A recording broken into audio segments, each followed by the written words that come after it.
नमस्कार, मैं हूं प्रभु चावला। प्रभुवाणी में आपका एक बार फिर से स्वागत है। भारतवर्ष में फिल्म के साथ राजनीति हमेशा जुड़ी रहती है और फिल्म राजनीति के साथ अगर धर्म जुड़ जाए तो बहुत बड़ा बवाल मच जाता है। ऐसा ही कुछ इस वक्त भारतवर्ष में हो रहा है कि दिलजीत दोसांझ की जो फिल्म बनी थी सतलुज, उसके ऊपर बैन लगा दिया गया, यानी कि वो थिएटर में भी दिखाई नहीं दी। वो फिल्म केवल OTT प्लेटफॉर्म पर चलती है और बड़ी सक्सेसफुल फिल्म थी। उसके ऊपर सडनली भारत सरकार के कहने पर वहां से हटा दिया गया। ये क्यों हुआ? नमस्ते, सत श्री अकाल और स्वागत है प्रभुवाणी। आज हम गुरुवाणी की बात पहले करेंगे। गुरुवाणी जो बुद्धि राजनीति की आग को मनोरंजन के जादू से नहीं जोड़ती है, परंतु वो हमारे को कुछ समझाती है कि क्या ठीक है क्या गलत है। परंतु हम आज मनोरंजन की बात करेंगे और राजनीति की बात करेंगे।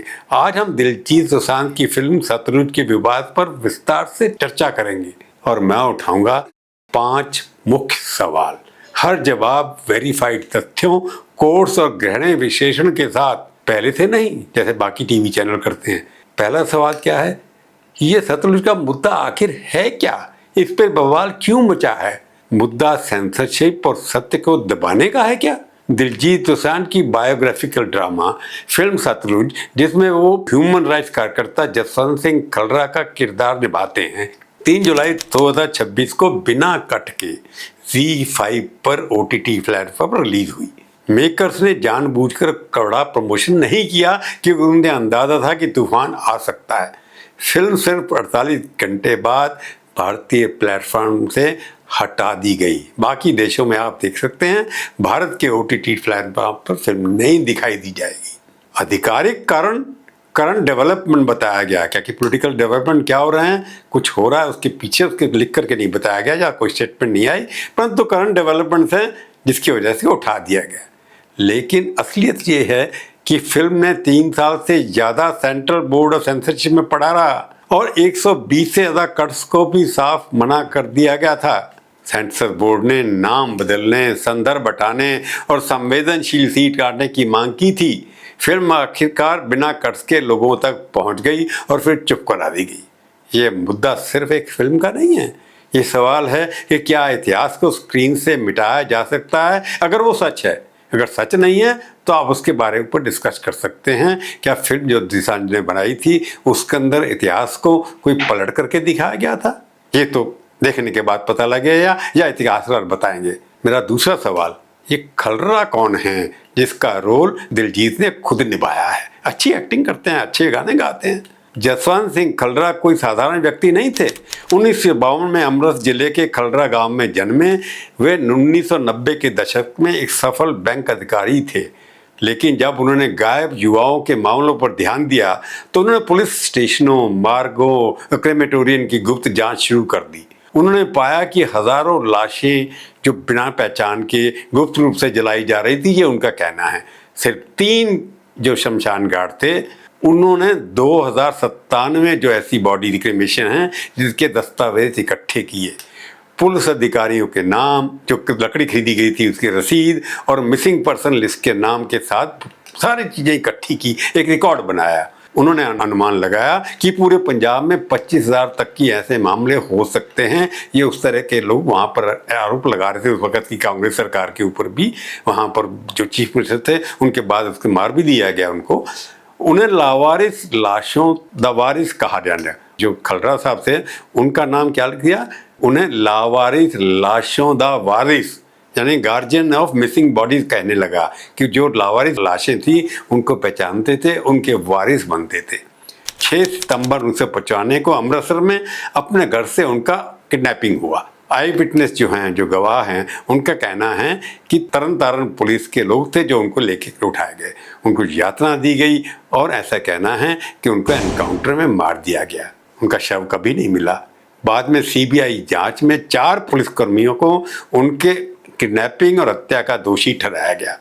खलरा सिख परंपरा और मानव धर्म की नज़र में एक शहीद बन गए, सत्य और त्याग के लिए शहीद बन गए, ऐसे वहाँ के लोगों का मानना है। अब मेरा तीसरा सवाल, फिल्म में क्या आपत्तिजनक है जिससे यहाँ की सरकार ने उसके ऊपर बैन लगा दिया? फिल्म पूरी तरह वेरीफाइड तथ्यों पर आधारित है, ये दिलजीत का क्लेम है।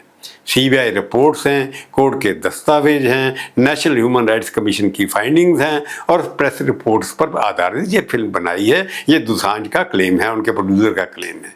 इसमें पुलिस द्वारा एक्स्ट्रा जुडिशियल किलिंग्स, यानी कि जो बाहर जाते हैं लोग, जो गायब हुए हैं, मिसिंग लोग, और क्रिमेटोरियम जो शमशान घाट हैं, उनकी सारा की सारा किस तरीके से काम होता है दिखाया गया है। फिल्म सेंसर ने 120 से ज़्यादा कट्स मांगे थे, यहाँ तक कि खल्ला का नाम हटाने और पंजाब के संदर्भ कम करने की मांग भी की थी। बैन का कारण ऐसा लगता है राजनीतिक डर है, ऐसा उनका कहना है। सत्ता को लगता है कि ये फिल्म पुराने घाव खोलेगी। जब उस वक्त आतंकवाद हो रहा था, उसमें जो चर्चा हुई थी, जो उसमें कंट्रोवर्सी, वो दोबारा घाव जो बंद हो चुके हैं, ऐसा खतरा है कि वो खुल सकते हैं, भावनाएं भड़क सकती हैं, विवादित हो सकती हैं। वहाँ पर सांप्रदायिक दंगे तो नहीं कहूँगा, वहाँ पर सांप्रदायिक बातें भी हो सकती हैं और सुरक्षा बलों की छवि भी प्रभावित होगी। जिस तरह से फिल्म के अंदर दिखाया गया है कि क्या पुलिस यूज करती थी अपनी पावर्स एनकाउंटर करने के लिए। परंतु विरोधी नजरिया क्या है? आलोचक कहते हैं कि ये एक सेलेक्टिव सेंसरशिप है। फिल्म द कश्मीर फाइल्स ने कश्मीरी पंडितों के पलायन, आतंकवाद को डिटेल में दिखाया। उसे यूए सर्टिफिकेट मिला और व्यापक रिलीज हुई। इसी तरह केरला फाइल्स ने भी केरला में आतंक और हिंसा के मुद्दों को सामने लाया, उससे भी न्यूनतम कट्स के साथ रिलीज होने का दावा दिया गया। अगर टेरर और पास्ट एट्रोसिटीज को हाईलाइट करने वाली फिल्में अलाउड हो सकती हैं, तो सतलुज को इतना भारी सेंसरशिप क्यों? ये सवाल उठता है कि सेंसरशिप पॉलिटिकल कन्वीनियंस पर आधारित है। प्रभु की वाणी हमें सिखाती है कि सत्य कंसिस्टेंट होना चाहिए, यानी कि अगर वो कश्मीर फाइल्स दिखा सकते हैं तो सतलुज को भी दिखाना चाहिए। जनता को फैसला करना होगा कि क्या सच है, किसके ऊपर विश्वास करें। मेरा चौथा सवाल, दिलजीत दोसांझ का डिफेंस क्या है? उन्होंने क्यों फिल्म बनाई?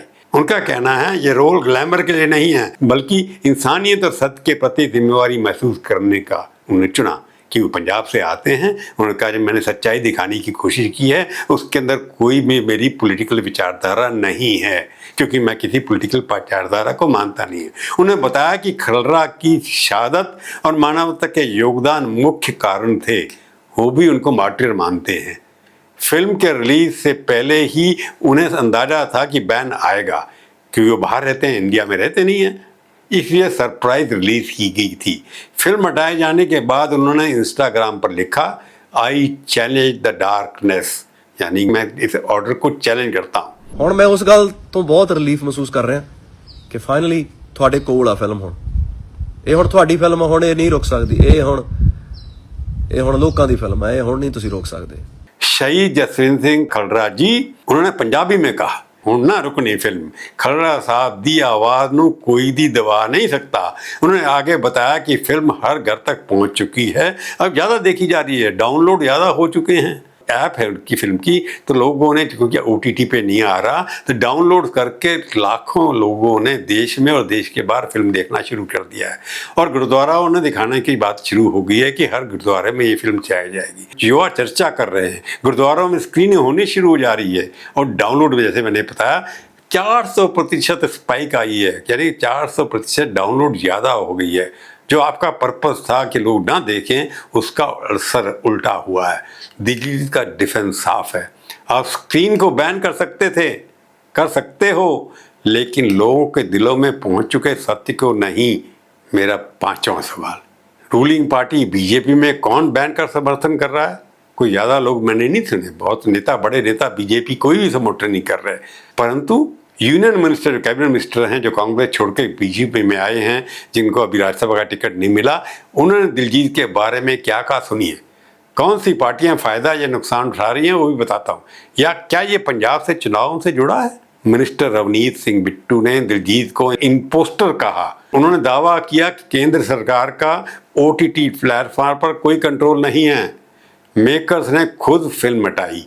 NDTV को दिए गए इंटरव्यू में उन्होंने फिल्म मेकर पर डेंजरस नैरेटिव और प्लेइंग विद फायर का आरोप भी लगा दिया। उन्होंने सवाल उठाया कि खलरा को ग्लोरीफाई क्यों किया जा रहा है, जबकि एक्सट्रीमिस्ट द्वारा मारे गए निर्दोष नागरिकों को नजरअंदाज किया गया। पंजाब बीजेपी अध्यक्ष केवल सिंह ढिल्लों, जो कांग्रेस छोड़ के गए हैं, उन्होंने कहा कि मैं मामला देख रहा हूँ। विरोध में एकता जो है किसकी दिखाई देती है? आप, श्रोमणी अकाली दल और कांग्रेस को फायदा दिखाई देगा, ये मानते हैं वो लोग। वे पंजाब की आवाज़ का नैरेटिव चला रहे हैं।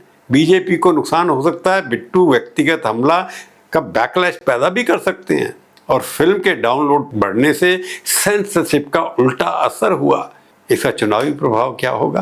क्योंकि चुनाव के लिए सब कुछ होगा, चुनाव नहीं होता तो शायद इतनी बड़ी बात नहीं होती। यह 2027 पंजाब चुनाव का एक महत्वपूर्ण मुद्दा बनने वाला है। बीजेपी केंद्र डेंजरियस नैरेटिव पर रोकने की कोशिश कर रही है।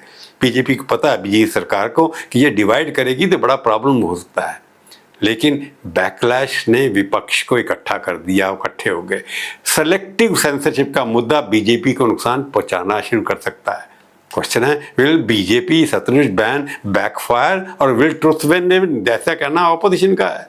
राजनीति खेल खेलती है, मनोरंजन आईना पकड़ाता है, धर्म सिखाता है, पर सत्य जो है, अगर सत्य है, वो सेलेक्टिव नहीं होना चाहिए। चाहे वो कश्मीर हो, चाहे वो केरला हो, चाहे कहीं और हो, उसके बारे में जो भी सच है वो पूरी तरह से रखना देश के चाहिए। राष्ट्र विरोधी गतिविधियां बंद होनी चाहिए, नहीं दिखानी चाहिए। खतरा ने सत्य जिया, ऐसा लगता है, जीत ने उसे चित्रित किया, तो उसके ऊपर बहस होनी चाहिए। बैन इसका सलूशन नहीं है। बैन इसे मारने की कोशिश हो सकती है, ये ऑपोजिशन कह सकती है, लेकिन सतलुज नदी की तरह सत्य बहता है। अंत में सच्चाई की जीत होगी अगर इसको आप खुले से डिस्कशन में डालेंगे। धर्म के लिए लड़िए, पर धर्म का प्रयोग मत करिए। स्वतंत्र अभिव्यक्ति यानी कि फ्रीडम ऑफ एक्सप्रेशन के लिए सबको खड़ा होना पड़ेगा। इसलिए इस फिल्म के ऊपर बैन जैसे बाकियों के ऊपर भी नहीं लगना चाहिए। अगर वो राष्ट्र विरोधी नहीं है तो इसके ऊपर भी नहीं लगना चाहिए। हमारे शहीदों को याद करना चाहिए। वाहेगुरु जी का खालसा, वाहेगुरु जी की फतेह। प्रभु वाणी में आज केवल इतना ही। फिर मिलेंगे, किसी और विषय पर बात करेंगे। तब के लिए धन्यवाद। जाने से पहले मेरी प्रार्थना एक बार फिर से, मेरा चैनल देखिए, सब्सक्राइब करिए, शेयर करिए, टिप्पणी लिखिए, खट्टी मीठी कड़वी अच्छी बुरी मैं सब पढ़ूंगा, बुरा नहीं मानूंगा। जय हिंद।